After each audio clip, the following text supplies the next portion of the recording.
믿음의 사람들은 이 세상을 살아갈 때 분명히 하나님이 살아계시고 그의 이름이 온 땅에 가득하여 어디서든지 주의 영광이 아니 없는 것이 없다고 생각합니다. 동의하시나요?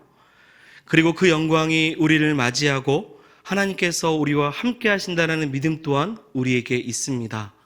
그런데 무소부재하신 하나님께서 온 땅에 분명 살아 역사하시는데 그 땅에 살아가고 있는 사람들의 모습을 보면 마치 하나님이 없는 것 같이 느껴지며 살아갑니다. 사랑하는 여러분, 참 모순된다라고 생각이 됩니다. 하나님은 살아계시고 통치하시는데 우리의 인생은 그렇지 않다라는 거죠. 오히려 정직하게 살아가는 사람은 망할 것 같고 세상에서는 속이고 부정을 행하는 사람이 더욱 잘 사는 것 같이 보이니 우리는 항상 신앙의 어떤 딜레마에 빠져서 하나님을 향해 수많은 질문들을 던지게 됩니다. 저도 설교를 준비하면서 이런 딜레마 속에서 두 가지의 질문을 던지게 되었습니다. 하나는 하나님께서 전능하시다고 한다면 왜 이 세상에서 사는 하나님의 자녀들은 더욱 고통 가운데 있고 원치 않는 이 환난의 고난 속에 처해 있는가라는 질문입니다. 물론 저는 하나님의 통치와 하나님의 주권을 믿습니다. 참새 한 마리도 주님의 허락이 있지 않고서는 떨어질 수 없고 우리의 머리털까지 다 세시며 우리의 앉고 일어섬도 아시며 멀리서 우리의 생각을 꼼꼼히 감찰하시는 분, 그분이 우리 하나님이신 줄 저는 믿습니다. 그럼에도 불구하고 가만히 세상을 돌아다 보면 정말 하나님의 주권이 모든 만물 가운데 있는가? 시편 1편에 나오는 말씀처럼 악인들은 오직 바람이 나는 겨와 같이 흔적 없이 사라진다라고 하는데 정말 그것이 사실인가라는 질문을 던질 수밖에 없습니다. 또 하나의 질문은 우리를 향한 여호와의 손이 짧은 것은 아닌가라는 질문입니다.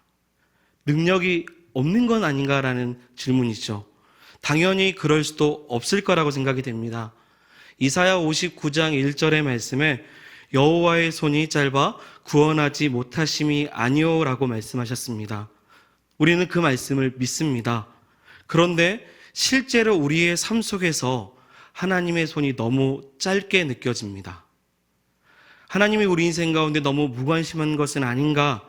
그럴 정도로 도저히 내가 처해져 있는 이 상황이 어떤 역전이 일어나지 않는 것과 같은 삶을 우리는 늘 믿음 안에서 경험하게 됩니다. 그렇기 때문에 저는 이와 같은 질문을 던졌죠. 오늘 시편에 나오는 시인도 바로 이 순간 그렇게 우리가 이해할 수 없다고 느껴지는 이 고난과 환난 가운데 있을 때 신자라면, 하나님을 믿는 백성이라면 한 번쯤 모든 인류의 공통적인 질문과 같은 이 질문으로 오늘 말씀을 시작하고 있습니다. 우리 1절의 말씀을 같이 읽어보도록 하겠습니다. 읽겠습니다. 여호와여 어찌하여 멀리 서시며 어찌하여 환난 때에 숨으셨나이까. 여러분, 시인은 하나님의 부재를 토로하고 있습니다. 여러분, 하나님의 부재란 위기 상황 속에서 처한 자신이 하나님의 도움을 전혀 받지 못해서 마치 하나님이 멀리 계신 것과 같이 느껴질 때 이 상황을 위기 상황, 그리고 하나님이 나와 함께하지 않는다는 부재로 여겨지는 것입니다. 본문에 보면 여호와여 어찌하여 멀리 서 계시며 어찌하여 환난 때 숨어 계십니까? 즉 가까이 계셔야 될 때 너무 멀리 계셨고 도움이 필요할 때 전혀 보이지 않는 것과 같이 하나님이 계시지 않는 것처럼 느껴지니 도저히 이해할 수 없다라는 것입니다. 여러분, 여기서 1절에 보면 어찌하여, 이 어찌하여라고 번역하는 히브리어 의문사는 라마, 이 라마라는 단어는 오늘 설교의 주제인 이 왜라고 번역할 수 있습니다. 원문 순서대로 보면 라마는 1절에 가장 먼저 나옵니다. 그래서 1절을 다시 보면 어찌하여, 왜 여호와 하나님 멀리 계십니까? 왜 내가 이 어려운 가운데 처해 있을 때 하나님 숨어 계십니까? 이렇게 시인은 무슨 이유 때문에 위기에 처해 있는 자신을 하나님이 돌아보지 않고 왜 나와 함께하지 않느냐라고 지금 어조가 좀 높은 톤으로 이야기하고 있는 것입니다. 사실 시인은 도대체 이해할 수 없는 이유가 사실 있습니다. 그것은 보통 이 고난에 처했을 때 성경 곳곳에 환난 날에 우리를 도와주신다라는 하나님을 소개하고 있기 때문입니다.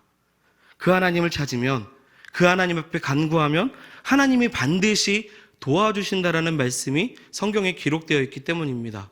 우리 몇 군데만 보도록 하겠습니다. 시편 27편 5절의 말씀입니다. 시편 27편 5절입니다. 같이 읽겠습니다. 여호와께서 환난 날에 나를 그의 초막 속에 비밀히 지키시고 그의 장막 은밀한 곳에 나를 숨기시며 높은 바위 위에 두시리로다. 아멘. 환난 날에 그의 초막 속에 비밀히 지켜주시고 나를 숨겨주신다고 지금 말씀하십니다. 시편 50편 15절의 말씀도 보겠습니다. 환난 날에 나를 부르라 내가 너를 건지리니 내가 나를 영어롭게 하리로다. 환난 날에 나를 어떻게 해주신다는 거죠? 건져주신다 말씀하십니다. 오히려 영어롭게 만들어주신다고 약속을 하십니다. 시편 91편 15절의 말씀도 같이 읽어보겠습니다. 그가 내게 간구하리니 내가 그에게 응답하리라.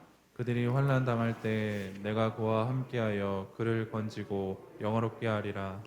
아멘. 환난 당할 때 함께 해주신다고 약속하십니다. 저는 이 말씀을 믿습니다. 건져주시고 우리를 영화롭게 하신다라고 믿습니다. 성경은 하나님이 자기의 백성을 이 환난에 처했을 때 반드시 보호자가 되어주신다 말씀하십니다. 그런데 1절의 시인은 이 환난 날에 하나님이 지켜주시는 것이 아니라 왜 하나님이 멀리 숨어 계시냐라고 탄식을 하고 있는 것입니다. 여러분, 보통 하나님이 우리 인생 가운데 부재하다고 느낄 때 우리가 갖고 있는 오해가 있습니다. 우리가 갖게 되는 한 가지의 오해가 있습니다. 그 오해는 욥의 친구들이 욥을 향해서 했던 오해와 같습니다. 어떤 오해죠? 우리가 환난을 당하고 고난에 처했을 때 우리의 모습을 돌아보라는 거죠. 왜 그러죠? 내가 하나님 앞에 무슨 잘못된 일을 행했던 것은 아닌가? 혹시 내가 기도를 적게 했던 것은 아닌가? 혹은 내가 하나님을 너무 가까이 하지 않고 멀리 있었던 것은 아닌가? 자기의 반성과 자기의 회개의 마음을 갖고 자신을 돌아보라고 합니다. 맞죠? 그런데 이렇게 시작되면 이 모든 고난의 시작은 나로부터 시작되는 인과응보와 같은 시작을 갖게 됩니다. 그러지 않을 때가 성경 가운데도 있죠. 사실 고난 가운데 처했을 때 자신을 돌아봐야 됩니다. 그런데 시편 1절에 나오는 이 시인은 그렇지 않습니다. 시인은 하나님과 그 하나님의 은혜를 너무 사모했습니다. 하나님을 가까이 했습니다. 오히려 환난 때에 가장 절실하게 하나님을 찾는 신앙의 사람이었습니다. 그가 지금 탄식하고 안타까워하는 것은 늘 은혜로우신 하나님이 나와 함께 하셨는데 지금 이 상황 가운데 묵묵히 하나님이 어떠한 반응을 보이지 않고 있기 때문입니다. 여러분 1절을 다시 보면 하반절에 보면 환난 때에 숨으셨나이까 라고 합니다. 여기서 숨으시나이까 히브리어로 타올림이라는 단어를 썼습니다. 이 단어는 이 본래 앞에 있는 것을 보지 않기 위해서 일부러 시야를 가린다라는 뜻입니다. 예로 이 시력 검사를 할 때 왼쪽이든 오른쪽이든 이 숟가락 같은 모양의 막대기를 가지고 눈을 가립니다. 뻔히 눈앞에 어떤 글자와 모양이 있는데도 눈을 가립니다. 왜 가리죠? 각각의 시력을 제대로 재기 위해서 의도적으로 눈을 가린 겁니다. 지금 숨으셨나이까라는 말은 이렇게 의도적으로 하나님께서 감추고 계신다라는 의미입니다. 시인은 하나님이 늘 함께 하신다라는 것을 믿었습니다. 그래서 안타까운 겁니다. 하나님이 나타났으면 좋겠는데 의도적으로 숨으셔서 하나님의 살아계심을 보이지 않기 때문에 그게 너무 속상한 겁니다. 하나님이 살아계셔서 하나님의 공의와 연약한 자를 궁휼히 여겨주시는 그 하나님의 성품 안에서 통치하셨으면 좋겠는데 전혀 그렇지 않고 있다라는 겁니다. 시인이 더 속상하고 더 답답한 것은 바로 2절부터 나오는 이 하나님의 부재로부터 느껴지는 현실성, 그리고 이 악인들이 판치는 모습들을 눈으로 직접 보니 더 속이 상하는 것입니다. 오늘 본문의 2절부터 11절까지의 말씀은 악인들의 특징과 이 속성을 조목조목 묘사를 합니다. 그리고 이 모습에 영향을 받아 혹시 자신도 악인과 같지 않을까 같아서 이 부조리한 사회 속에서 악인들의 죄악을 의로우신 재판장 되시는 하나님께서 반드시 알았으면 좋겠다라는 그 일념하에 지금 고발하고 있는 것입니다. 우리 먼저 2절부터 4절까지 말씀을 같이 읽어보겠습니다. 우리 2절부터 4절까지입니다. 읽겠습니다. 악한 자가 교만하여 가련한 자를 심히 압박하오니 그들이 자기가 베푼 꾀에 빠지게 하소서. 악인은 그의 마음에 욕심을 자랑하며 탐욕을 부리는 자는 여호와를 배반하여 멸시하나이다.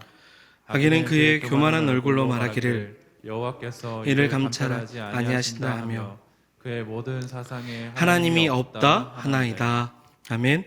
2절의 악한 자, 3절의 악인, 4절의 악인. 여러분, 악한 자, 악인은 누구인가요?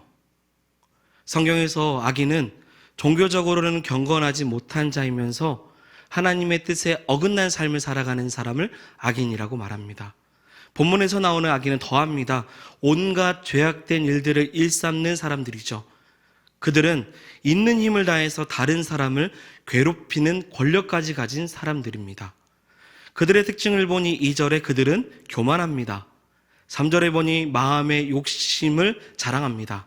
탐욕을 부릅니다. 그리고 4절의 말씀에 또 교만이 나오는데 교만한 얼굴로, 뻔뻔한 얼굴로 하나님은 없다고, 하나님께서 두루 감찰하지 않는다라고, 만약 하나님이 진짜 감찰하고 계신다면 지금 내가 이렇게 떵떵거리며 살아갈 수 없다라고 비아냥거리는 사람들인 것입니다. 여러분, 이런 사람이 하나님이 살아계시고 온 땅에 가득한데도 절대 그럴 일이 없다고, 하나님은 존재하지 않는다고 부정하고 이 부정하기 위해서 무력화를 시키는 사람들인 것입니다. 이 악인은 거만한 태도로 여호와를 찾지 않으면서 항상 하나님이 없다라고 말합니다. 여러분, 여기서 4절에 보면 모든 사상에 하나님이 없다라는 말에 우리가 주목하기를 원합니다. 이 악인들의 대표적인 특징이죠. 이 말을 풀이한다면 모든 사상에 하나님 없다, 이 말은 그의 모든 생각 속에서 하나님이 거할 자리가 없다, 하나님이 안 계신다라는 뜻입니다. 여러분, 하나님이 안 계신 것이 아니죠. 우리 하나님은 살아계십니다. 단지 그 사람의 마음과 생각 속에 누가 안 계셔요? 하나님이 거하지 않으신 거죠. 그러니 내 마음에 없으니 내 마음에 없는 그 하나님이 세상에도 없다라고 느끼는 것입니다. 그런 사람이 권력까지 갖고 그런 사람들이 회사의 어떤 상사가 되라고 한다면 공개적으로 하나님 없다고 선포하는 것입니다. 그러면서 기독교를 욕하고 하나님을 부정하는 것입니다. 악인들은 하나님이 계시면 믿지 않고 악을 행하는 내가 하나님의 법대로 하나님의 심판을 받아야 되는데 지금 너무 잘 살고 있지 않냐라고 말하고 있는 것입니다. 5절의 말씀이 그 내용이죠. 5절도 읽어보겠습니다. 그의 길은 언제든지 견고하고 주의 심판은 높아서 그에게 미치지 못하오니 그는 그의 모든 대적을 멸시하며. 오히려 악인들은 견고하고 주의 심판이 너무 높아서 우리에게 미치지 못하고 이렇다라고 지금 콧 웃음치며 이야기하고 있는 것입니다. 그러면서 6절에 자만합니다. 우리 세 번역으로 한번 보겠습니다. 6절 말씀 읽어보겠습니다. 그는 마음속으로 내가 망하는가 두고 보라. 나에게는 언제라도 불행과 저주는 없다 말합니다. 얼마나 뻔뻔합니까? 내가 망하는가 봐라. 두고 봐라. 나에게는 불행이란 거, 저주라는 거 없어 라고 떵떵거리며 말하고 있는 것입니다. 그러면서 7절에 온갖 저주와 거짓과 포악에 가득한 모습을 보여주고 있는 것입니다. 사랑하는 여러분, 여기서 우리가 읽지는 않았지만 7절을 보면 우리가 눈여겨봐야 되는 악인의 모습이 나옵니다. 이 7절의 말씀의 대표적인 악인의 모습은 이 혀와 입을 무기로 사용하고 있다는 것을 7절을 통해 보게 됩니다. 특별히 이 혀는 시편에서 많이 등장을 합니다. 당연히 긍정적인 의미로 썼을 때는 여호와 하나님을 찬양하는 거죠. 그러나 부정적인 의미로 사용했을 때 혀는 거짓과 악을 쏟아놓는 것입니다. 그래서 새치밖에 되지 않는 이 혀끝에서 나오는 모든 말들이 어떤 무기보다 사람 마음의 깊은 곳에 들어가서 그 사람의 마음을 갈기갈기 찢어놓는 행위를 하고 있는 것입니다. 지금 7절의 말씀은 시인이 말하는 것입니다. 악인이 그냥 그렇게 잘 먹고 잘 살았으면 그냥 그런가 보다 생각하는데 그 악인이 가련한 자, 하나님의 사람들에게 저주와 악독을 쏟아놓으며 오히려 너희가 믿는 하나님은 없다라고 하나님을 욕되게 하고 있다는 것입니다. 여기서 끝나지 않습니다. 악인들은 은밀한 곳에서 무지한 사람들을 죽이며 다음 희생 제물을 그 가련한 사람들을 눈여겨봅니다. 오늘 본문 우리 9절과 10절입니다. 우리 9절도 10절도 같이 읽어보겠습니다. 사자가 자기의 굴에 엎드림 같이 그가 은밀한 곳에 엎드려 가련한 자를 잡으려고 기다리며 자기 그물을 끌어당겨 가련한 자를 잡나이다. 그가 굽으려 엎드리니 그의 포악으로 말미암아 가련한 자들이 넘어지나이다. 아멘. 저는 9절과 10절의 말씀을 보면서 그들이 차라리 만약에 자신과 좀 싸울 만한 상대방에게 이런 짓이라도 했다면 그나마 조금 나을 것 같은데, 말씀에 보면 그들의 희생양으로 삼는 사람들은 그들에게 저항할 수 없는 연약한 사람들입니다. 그들은 마치 산적이나 사냥하는 사자처럼 자기의 이기적인 목적을 위해서라면 이 악한 행위를 서슴지 않고 그 약한 자들에게 행하고 있는 것입니다. 최근 학교폭력, 학폭이라는 기사가 많이 매스컴에 나오고 있습니다. 분명히 옳지 않습니다. 몇 년 사이에 보면 미투나 아동학대, 어떤 갑질 횡포, 학폭, 학교폭력 같은 기사가 매주 혹은 정말 매일 한 건씩 올라오는 것 같습니다. 근데 이런 일들의 공통점이 있다면 그것은 힘없는 자를 대상으로 이 가학적인 힘을 과시하고 있는 것입니다. 학폭을 어렸을 때 그냥 철없는 일이라고 여겨서는 안 됩니다. 왜냐하면 괴롭힘을 당했던 이들은 평생의 상처와 아픔을 가지고 살아가고 있기 때문입니다. 개과천선한 것처럼 잘 살고 사회에 기여를 한다고 할지라도 자신의 잘못을 반성하지 않고 살아가고 있다면 아무리 성공해 보여도요, 그 악한 행동으로 인해서 지금도 그 누군가는 생명과 신체의 고통과 정신적인 어떤 스트레스로 인한 트라우마가 그의 인생을 망치고 있기 때문입니다. 반드시 책임을 져야죠. 아동학대도 마찬가지입니다. 오늘 오전 기사를 제가 보았습니다. 한 겨울에 의붓 아들을 욕조에 찬물을 받는 겁니다. 받아서 앉게 합니다. 벌을 세운다고, 잘못했다가 벌을 세운다고 해서 그 아이를 그 물속에 담습니다. 이 저체온증으로 결국 사망을 했습니다. 이 계모가 기사에 나왔고 실형으로 12년을 받았습니다. 정인이 사건도 마찬가지입니다. 조금만 힘이 있으면 힘이 없는 사람들을 덮치는 이러한 삶의 모습, 저는 성경에서 나오는 악인들의 삶과 다르지 않다고 봅니다. 그리고 세상은 이와보다 훨씬 더 많은 악인과 악행이 더욱 부패하는 가운데 우리에게 일어나고 있습니다. 그들은 하나님께서 그들을 보지 못하셨으며 앞으로도 영원히 보지 못할 것이라며 오히려 기뻐합니다. 오히려 자신이 한 일을 전혀 모를 테고 알아도 우리 하나님은 무능하기 때문에 이 모든 상황에서 나를 벌하지 않는다라고 생각하고 있는 사람들이 악인입니다. 11절의 말씀도 같이 읽어보겠습니다. 같이 읽겠습니다. 그가 그의 마음에 이르기를 하나님이 잊으셨고 그의 얼굴을 가리셨으니 영원히 보지 아니하시리라 하나이다. 아멘. 하나님이 잊으셨다, 얼굴을 가리셨다, 영원히 보지 못할 것이다 라고 비아냥거리는 것입니다. 여러분, 시인은 지금 2절부터 11절까지의 이 세상의 부조리와 이 악함을 고발했습니다. 그러면서 이 고발 속에서 침묵하시는 하나님께 간절한 마음으로 지금 묻는 것입니다. 어찌하여 하나님 왜 지금 멀리 서 계십니까? 어찌하여 숨어 계십니까? 지금까지 세상에 불합리한 이 모든 존재들이 얼마나 판치고 있는지 제가 일일이 다 말하고 있지 않습니까? 보지 않았습니까? 왜 가만히 계십니까? 그들이 하나님이 없다라는 신념을 가지고 살아갑니다. 오히려 신앙으로 몸부림치는 남편은 실직하고 정직하게 살아가는 자녀는 대학에 떨어지고 있고, 오히려 하나님이 없다라고 말하는 옆집이 더 잘 되고 그 자녀들이 성공하고 있는 모습, 이런 성공의 모습을 보면서 시인은 물어볼 수밖에 없습니다. 왜 하나님, 왜 이렇습니까? 어찌하여 하나님 멀리 계시고 숨어 계십니까? 여러분, 그런데 이 시인이 만약에 왜, 어찌하여라는 이 질문으로만 오늘 시가 끝났다고 한다면 지금 시는 성경에 기록되어 있지 않을 것입니다. 시인은 이런 상황 속에서, 악인들의 모든 고발을 한 상황 속에서 다시금 하나님의 이름을 부르며 이 모든 상황 속에서 하나님의 간구를 구하고 있습니다. 우리 12절의 말씀이죠. 같이 읽어보겠습니다. 여호와여 일어나옵소서, 하나님이여 손을 두옵소서, 가난한 자들을 잊지 마옵소서. 아멘. 여러분, 12절부터는 시편의 어조가 달라집니다.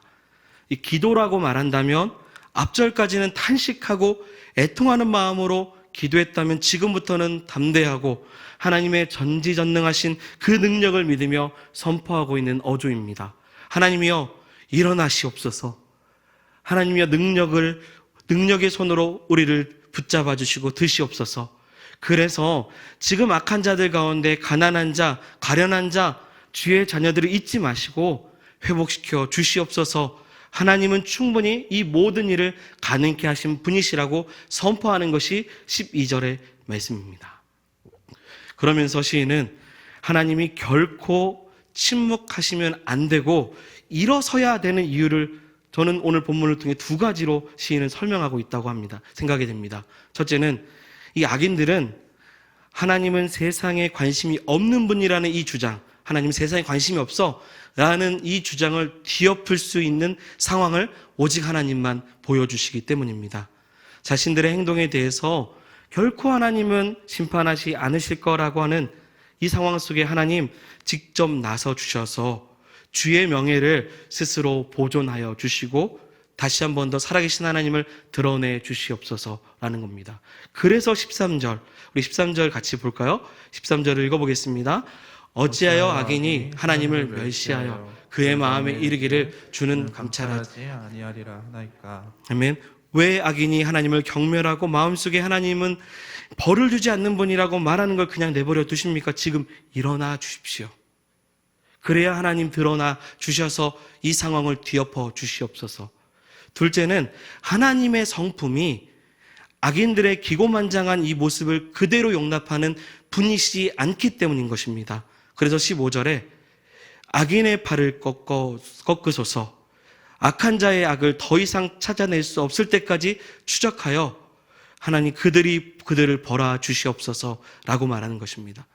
그러기 위해서 하나님 지금 숨지 마시고 일어나 주시옵소서. 하나님이 일부러 의도적으로 어떤 하나님의 섭리 속에서 하나님 이유가 있겠다는 것을 알고 있지만 주님 일어나 주시고 손을 들어 주시옵소서. 그러면서 마지막으로 시인은 악인들로 인해서 어려움 속에서 하나님의 주권을 선포합니다. 우리 16절 말씀입니다. 우리 16절 읽어보겠습니다. 여호와께서는 영원 무궁하도록 왕이시니 이방 나라들이 주의 땅에서 멸망하였나이다. 아멘. 하나님의 왕권, 주권을 고백하고 선포하는 것입니다. 하나님, 이런 상황 속에 있을지라도 하나님은 내 삶의 주인이십니다. 악인이 판치는 가운데 여전히 하나님은 내 삶의 주인이라고 주권자이심을 고백하고 있는 것입니다. 사랑하는 여러분, 우리는 주일에 하나님 나라 시리즈 설교를 듣고 있습니다. 나라를 구성하기 위해서는 세 가지가 필요하죠. 국민과 영토와 주권이 필요합니다. 우리를 힘겹게 하는 것이 재정적인 문제이든 악한 자들로 인한 문제이든 지금 통과하고 있는 고통스러운 그 문제들과 그 안에서 버둥거리며 살고 있는 자신의 삶을 속에서 오늘 이 시인의 고백처럼 하나님의 그 주권, 하나님의 통치를 확신 있게 고백할 수 있는 저와 여러분들이 되기를 소망합니다. 시인은 이 환란이라는 깊은 터널을 지날 때 가장 힘들었던 것은 1절 말씀처럼 하나님이 멀리 계신다고 느꼈던 것입니다. 그렇다고 해서 시인이 그 자리에서 머물러 있지 않았습니다. 오히려 말씀을 보면 1절부터 16절, 18절까지 쭉 보면 그렇습니다. 이렇게 악인들이 반치지만 그렇습니다. 그럼에도 우리 하나님이 내 삶의 통치자이시고 왕이십니다. 내 삶의 주권자이시며 그 고백을 내가 주 앞에 드립니다. 그럴 때 그 누가 알아주지 않아도 여전히 내 삶은 악인들이 볼 때 초라해 보일지라도 그렇게 나의 삶의 주권을 인정할 때 하나님의 나라를 이뤄나갈 수 있는 것입니다. 마지막으로 제가 예전에 신앙 에세이에서 읽었던 내용을 잠시 소개합니다. 제가 예전에 읽고 그냥 기억 속에서 적어봤습니다. 어떤 에세이냐면 시장 한 모퉁이에서 이 작은 가게에서 콩을 파는 할아버지가 계셨습니다. 콩을 파는 거리이기 때문에 일렬로 콩가게가 여러 개가 있었습니다. 이게 나열되어 있는 콩가게죠. 그래서 당연히 경쟁이 너무 심했죠. 예전에는 콩을 팔 때 이제 한 배라고 해서 나무 대박에 콩을 담아 팔았던 시절이었습니다.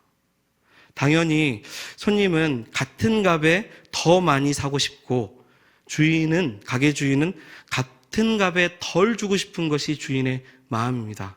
그래서 주인은 이 손님들에게 마치 더 주는 것처럼 보이기 위해서 이 대박을 개조하기 시작합니다. 많은 가게들이 개조하기 시작해요. 높이는 높아졌는데 높은 만큼 밑은 좁아지는 대박. 많이 담을 수 있도록 높이 해놓은 것 같은데 이 대박 안에 나무판을 하단에 하나 더 대는 겁니다. 그래서 많이 담은 것 같지만 적게 담아지는 대박. 나무 대박을 무겁게 만들어서 무게가 묵직하게 만들어지는, 마치 한 대박을 퍼도 묵직해서 너무 많이 담은 것처럼 느낄 만큼의 대박을 만든 것입니다. 당연히 아무것도 모르는 손님들은 더 높고 더 많고 더 무거운 대박을 주는 가게에 콩을 사러 갔습니다. 문전성시하듯 다 모든 가게들이 장사가 잘 되었습니다. 그런데 유독 모퉁이에서 콩을 파는 할아버지 가게는 손님이 너무 없습니다. 이유는 남들처럼 속여 팔지도 않고 정직하게 팔다 보니 손님들에게 너무 인기가 없는 것입니다. 차차 가게가 손님이 적으니 어떻게 되겠습니까? 당연히 장사가 안 되니 가게 문을 닫을 수밖에 없는 상황 속에 처해 있었습니다. 그때 옆에 있는 가게집들 주인들이 한자리에 모여서 혀를 차면서 자신들끼리 말하고 있는 겁니다. 저렇게 장사해서는 안 되는 거지. 적당히 장사 수완이 있어야, 이렇게 장사하면 안 돼. 혀를 차면서 그 할아버지를 무시하고 자기들끼리 이야기하지만 멸시하고 있었던 겁니다.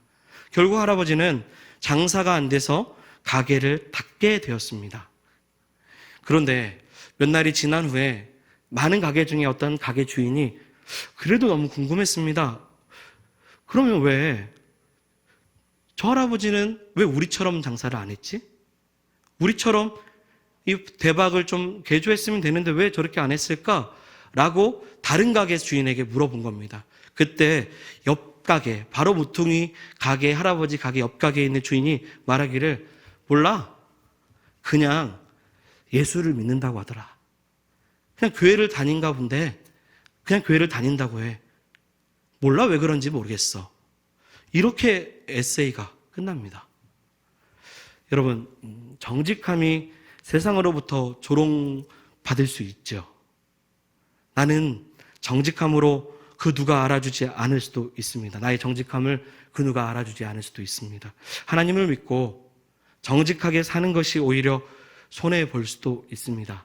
콩을 파는 할아버지처럼 남들처럼 장사하지 않아서 조롱거리가 되고 그렇게 망할 수도 있습니다.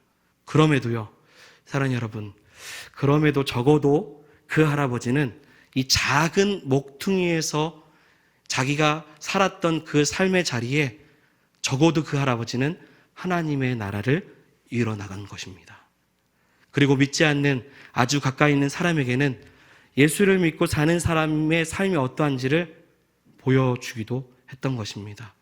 저는 오늘 말씀 보면서 그 에세이가 너무 생각이 났습니다. 시인은 하나님의 주권을 선포하면 모든 것이 잘 되지 않을 수도 있죠.